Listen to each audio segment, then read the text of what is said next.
vôtre. L'heure de l'affrontement fratricide a sonné pour nos deux historiens émérites, le temps que Clémentine se chauffe la voix en chantant Lily Marlène. Werden wir uns wiedersehen? Bei der Kaserne werden wir stehen. Oui, vous êtes chaude? Nous pouvons jouer à Burn to be Alive. Comment vous dites que vous êtes chaud? Non, mais... Elle est chaude, la voix de Ouais, Clémentine, bien sûr. Calamity Clem face à Calamity Bern.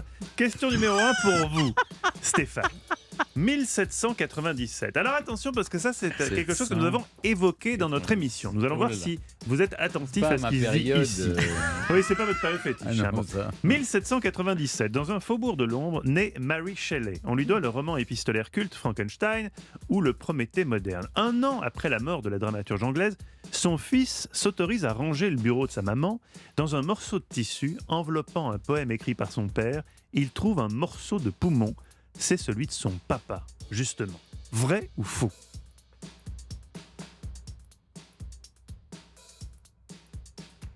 Quelle horreur! Il est gentil, le papa, d'avoir pensé Un petit cadeau. à demander qu'on lui enlève un morceau de poumon pour le laisser à son fils. Le papa était mort d'un problème poumon? Il avait une... Son père tuberculose faisait des souffrait ravages. de la avec tuberculose. l'aphthysie. C'est une petite info que je peux vous donner, mais est-ce qu'elle va Ouais. vous guider vers la bonne réponse? C'était pas sûr. Est-ce que Marie Shelley, elle a quand même imaginé Mais oui, un la être vie, fait de chair morte. Il y a Je quand crois- même dans cette oui. époque d'amour, de littérature gothique, qu'on prenne un petit Oui, bout elle de était- poumon, une relique, c'est pas. Oui. Mais qu'est-ce que ça donne un poumon tout desséché? Mais oui, c'est ça, doit être c'est tout. Un brocoli. Et puis il l'aurait jamais reconnu, ou alors il aurait fallu qu'il y ait un petit papier disant ceci est le poumon de Oui. mon défunt mari. Ça pose beaucoup de Parce que questions. ça doit Mais écoutez, ressembler à du biltong d'autruche, là, de la viande boucanée. Je sais pas. Suivez votre Pourquoi instinct. pas? Oui, écoutez, oui. Mais c'était l'époque où on adorait les reliques et les... Certains adorent toujours ça. hein. Oui, je Vous dites dirais oui. oui. Vous avez Perdu. perdu. Eh bien, c'est faux, mais c'était un piège, puisque, à peu de choses près, c'était vrai, c'était le cœur de son père. Oh, Ah mais oui, alors mais là, bah, Le franchement. cœur de Oh non, son c'est père, lamentable. Stéphane. Mais si Non, vous ne non, savez non. pas ça, vous ne savez rien, tout simplement. Oh. C'est le cœur de son père. En 1822, le mari de Mary Shelley meurt noyé. Comme il avait la tuberculose, son cœur ne brûle pas pendant la crémation. Il est récupéré et donné à son épouse. Elle le gardera 30 ans dans son bureau. Vous avez entendu ce que vous venez de dire? Comme il avait la tuberculose, son cœur n'a pas brûlé. Alors, est-ce que vous pouvez nous donner une explication scientifique à ce prodige? Bien évidemment, quand on a la tuberculose, les vaisseaux sanguins sont sous-alimentés en sang. Ça crée une forme de nécrose au niveau de l'aorte. Et donc ensuite, le cœur ne peut pas Il est brûler fort, en fait. hein. Voilà, Il est- j'ai dit il est- n'importe quoi, mais il c'est est pas secret. fort. Question numéro 2 pour Non, vous, mais le tout, c'est Clémentine. de dire des Oui. bêtises. Oui, avec surtout, un oui, aplomb. c'est ça. Exactement. Il a quel aplomb, Ouais. il a mais quel J'en fais culot. profession depuis quelques années. Question numéro 2 pour vous, Clémentine. Partons pour le 15e siècle. Évoquons la mémoire de Charles le Téméraire. Sa dernière bataille a été particulièrement violente. On va le retrouver 2 jours après sa mort, le crâne fendu jusqu'aux dents par une hallebarde, les joues rongées par les loups. On va l'identifier parce que ça faisait 1 an qu'il ne s'était pas coupé les ongles. Vrai ou faux?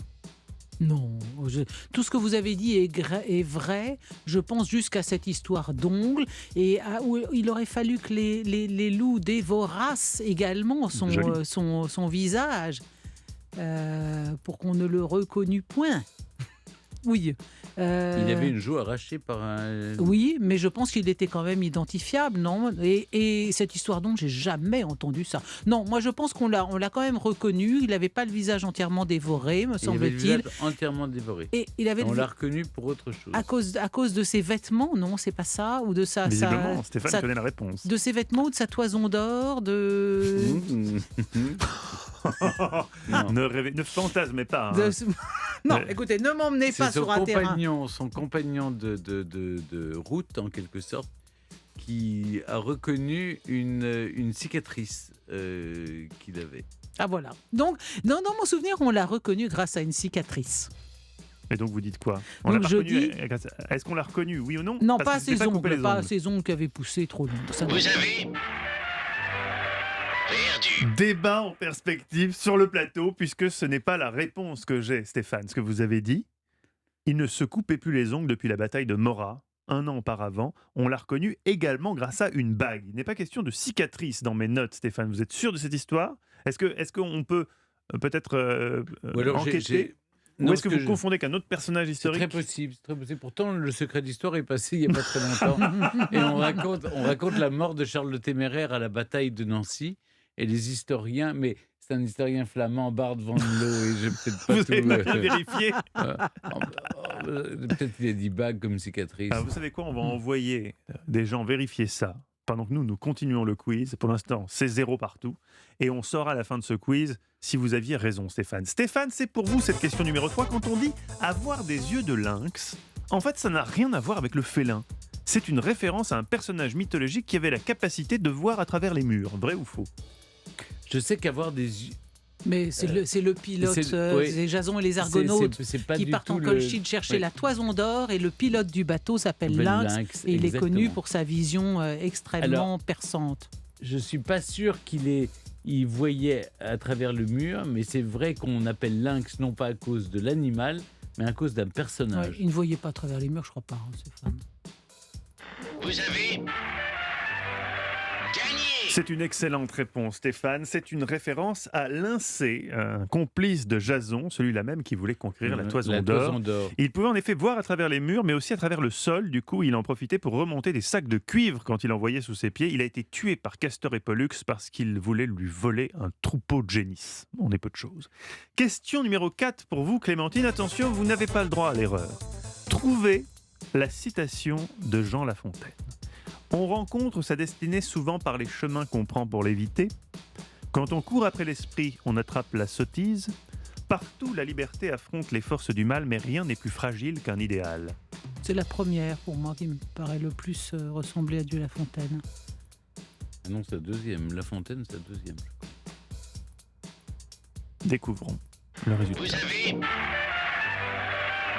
C'est bien vous qui avez gagné, Clémentine. Ah oui, et non j'aurais pas... dit la deuxième. Oui, non, la deuxième, elle était de la personne qui vous. prépare le quiz. Voilà, comme ça, on Mais peut c'est dire qu'il bien avait vu, le parce style. que- Bah, c'est bien vu. Bravo, Stéphane. C'était un bon Bravo. piège. Ouais. Donc c'est effectivement ça, on rencontre sa destinée souvent par les chemins qu'on prend pour l'éviter. C'est dans une fable qui s'appelle L'horoscope. Quand on court après l'esprit, on attrape la sottise. C'est Montesquieu. Ah non, c'est Montesquieu. Ah oui, c'est ça. Je Montesquieu. savais que j'avais Bien entendu. sûr. Et partout, la liberté affronte les forces du mal, mais rien n'est plus fragile qu'un idéal. C'est... Partout la liberté affronte les forces du mal. C'est quoi, Albator, non? Mais non, c'est moi. Vous avez pas reconnu? Non. Enrico Macias. comment C'est Enrico. Dans le titre Au nom des droits de l'homme, si vous êtes fan de Jean de La Fontaine, rendez-vous ce soir sur France 3, Secret d'Histoire présenté par le fabuleux Stéphane Bern. C'est à 21h05. Oui, c'est comme chaque lundi, oui. Oui, exactement, mais je C'est préfère vrai. le rappeler. C'est très gentil, merci. Voilà, si jamais des gens l'oubliaient. Oui. Bêtement. Oui. Et puis, il y a des fables dites aussi par Fabrice Lucchini. Dans votre émission. Ah oui, Ah vous oui, allez voilà. voir, Ah ouais. c'est quelque chose, oui. Et maintenant, la question que la France attend. La question qui va vous départager, la question 5, question de rapidité.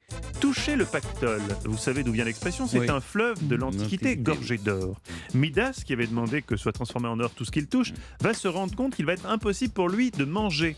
Il va rompre le sort en se nettoyant dans le pactole. Mais aujourd'hui, dans quel pays se trouve le pactole? 4 propositions. En Grèce, en Turquie, en Macédoine du Nord ou en Macédoine de En l'Aiguille. Turquie. En Macédoine.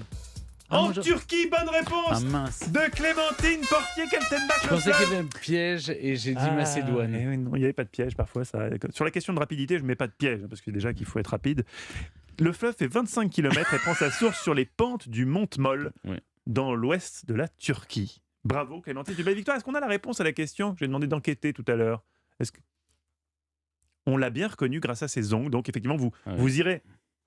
Vous y trouver votre historien belge, Oui, là, oui. Christian Lafayette, et vous lui direz il faut réviser un petit peu tes classiques, hein, mon Oui, vieux. oui. Vous lui direz ça de ma part. Hein. Victoire de Clémentine, bravo.